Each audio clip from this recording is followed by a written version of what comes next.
E allora una buona serata al pubblico presente qui al Crese Village di San Luigi. È l'ultima serata, la più importante, la topica per quanto riguarda la 17ª edizione Crese Cup. Si comincia con la finalissima Crese Replay, torneo di riparazione, anche se non è bellissimo chiamarlo così. Prova subito ad allungare i suoi verso la sponda di Fornasari, che però non riesce. Allora Maio sulla palla vagante, va a puntare Farfoglia. Lo punta, scarica sulla sinistra dove c'è Daniel Ciave, destro improvviso, la palla vagante finisce sul mancino di Mandorino, pallone troppo chiuso, si resta 0-0, buona chance però questa. Buona chance con Ciave che è stato costretto a portarsi palla sul destro, non il suo piede preferito, conclusione respinta, poi occasione che è sfumata, ora sfida tra Geroni e Fornasari. Adesso Sergi. Olio si oppone subito benissimo, c'è Romic in seconda battuta, Marturano arriva di gran carriera, attenzione al potenziale 3 contro 2, Marturano per Fornasari, angolazione limitata, ma da lì insomma si poteva anche fare qualcosa di meglio, poi da qua sono tutti bravissimi Walter. Sì, in effetti era un'occasione che se non altro da Fornasari ci aspettavamo un altro tipo di risultato. E ora vedremo cosa saprà dare Dani Cavaliero invece di Fornasari. Sono entrambi abbastanza alti, però insomma due giocatori piuttosto diversi. Attacca però intanto l'Accademia del Biliardo con Mandorino, c'è lavoro per Dorso. Su questo destro centrale ma potente, Maio vuole accelerare, vince un rimpallo, trova la giocata giusta, il tempismo giusto per indovinare il destro che dà il vantaggio all'Accademia del Biliardo. 1-0, minuto 9:30 sul cronometro. È un tema della partita quello dell'uso del piede tra virgolette debole da parte degli avanti dell'Accademia del Biliardo, che sono in gran parte mancini, però dimostrano anche di saper andare bene con la conclusione verso la porta con il piede appunto con il destro, e in questo caso è con il destro che Maio realizza il gol del 1-0. Vediamo se sarà corner o rimessa. Da qua obiettivamente un po' complesso riuscire a capire. No, ci vediamo, è che ravvicina la bandierina. Adesso la battuta bassa, si addormenta la difesa di Super Gianfa e Ciave trova indisturbato, solissimo, da pochissimi metri, Mandorino. 2-0, Accademia del Biliardo. Discreta dormita però di Super Gianfa qui, Walter. Sì, non bene qui la fase difensiva della squadra in divisa nera, che non aveva messo neanche nessuno a chiudere la traiettoria sul primo palo, poi persa la marcatura in mezzo, gol del 2-0 per l'Accademia del Biliardo. E adesso raddoppio dell'Accademia del Biliardo, che sembra averne un po' di più. Romic ha spazio per provare il destro, da lì c'è la deviazione che manda fuori causa Dorso da parte di Farfoglia, palla fuori di una virgola. Già battuto il corner.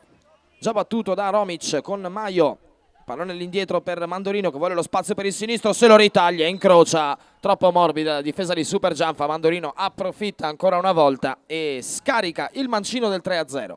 Stanno facendo un po' quello che vogliono lì davanti i giocatori della fase offensiva dell'Accademia del Biliardo. Intanto fuori Cavaliero, rientra Fornasari. Sui calci piazzati non può avere al momento della partenza del pallone un giocatore sul limite dell'area piccola o peggio ancora dentro l'area piccola avversaria, altrimenti gioco fermo e punizione alla difesa. Ed è questo il caso. Scadono i 18, non c'è recupero. Non c'è recupero, Di Lavertuscia dice che può bastare così. 3-0 per l'Accademia del Biliardo, trascinata da un'ottima prestazione di Mandorino, autore sin qui di una doppietta. E si riparte con il secondo tempo, cerca subito fortuna dal calcio d'inizio Fornasari. E allora punizione Accademia del Biliardo che resta in avanti, ricordiamo a seguire finalissima over 35, mentre c'è l'ottimo intervento qui di Dorso a togliere dal 7 il destro piazzato di Maio, la traversa, gli dà una mano. Intanto Marturano con un colpo di suola abbastanza particolare, estemporaneo. Parte Fornasari, il suo destro fiondato in bugger qui con una mano Dagnolo, altro grande intervento del portiere dell'Accademia del Biliardo. Ora occhio al contropiede, fucilata però di Mandorino per Tropea, lì non poteva arrivarci neanche Usain Bolt. C'è Padovan, finta a rientrare, ottima su Sergi, l'apertura per Fornasari che ha spazio per caricare il destro, dritto per dritto su Dagnolo, ancora Luca Dagnolo. 2 volte, la prima forse un po' più semplice, gli è arrivata addosso, la seconda grandissima reattività. E adesso occhio al contropiede, stoppato però dal controllo di mano di Mandorino. Sono riusciti comunque a calciare 2 volte pericolosamente. Secondo intervento da cerchietto rosso, come si suol dire ora, Fornasari. La giocata con la suola a eludere il tentativo di anticipo di Scocchi, giocata di grande qualità. Trova la prima rete Super Gianfa. Troppo tardi, Walter? Ma considera che mancano 6 minuti adesso, quindi teoricamente il tempo ci sarebbe. Gran numero qui di Fornasari ad andare via con la suola a Scocchi e poi il tocco sotto a fare fuori Dagni. Non granché, eufemismo da parte di Dorso che permette di respirare i gialloneri. Piccolo pasticcio difensivo sì, che tra l'altro spezza il ritmo per Super Gianfa. E ora il taglio dentro con Maio. Anche qui il movimento a tagliare verso l'area piccola, poi si stacca, riceve il perfetto assist di Mandorino e griffa col mancino il probabile gol della sentenza. 4-1 Accademia del Biliardo.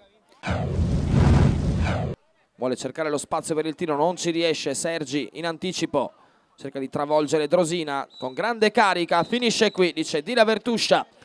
L'edizione 2017 del Cresere Play la conquista l'Accademia del Biliardo, che chiude questa finale con merito vincendo 4-1 contro Super Gianfa. Noi ne approfittiamo in chiusura di questa partita per ringraziare i partner commerciali di questa edizione del Crese Cup e di tutti i tornei Crese, che sono Pianeta Moto, Birra Heineken, Be Nice Model Agency, Centro Commerciale Torri d'Europa e concessionaria Trieste Auto Suzuki.